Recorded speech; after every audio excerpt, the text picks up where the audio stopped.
বন্ধুরা, এখন বাজে ঘড়িতে 5টা 20, 5টা 20 বাজে। আমার বর তো কাজে চলে গেছে আর আমি এতক্ষণ শুয়েছিলাম। এবার একটু চা খাবো, তাই জন্য উঠলাম। চলো চা মানে কি বিকেলবেলা খাই না তো, আমি বাড়িতে আছি। চলো একটু চা। আর এই যে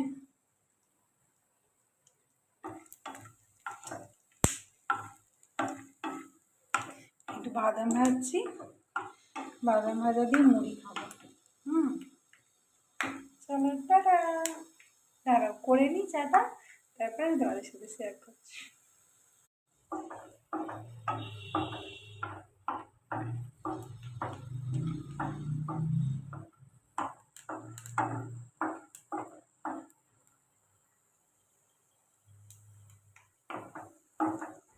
হ্যাঁ, বাদাম ভাজা হয়ে গেল, পাঁপড়ও ভেজে নিয়েছি, আর তারপর চাটা করে নিয়ে চলে এলাম। একটা বাটিতে বাদাম ভাজা, পাঁপড় ভাজা, আর আমার একটু মুড়ি ছিল চানাচুর মাখা টিফিন বাস্কে, ওইটা নিয়েই বসে পড়লাম। সাথে আছে চা। বিকেলটা তো জমে গেল। চলো টাটা, বাই বাই। ভিডিও ভালো লাগলে লাইক কমেন্ট শেয়ার করতে ভুলো না কিন্তু।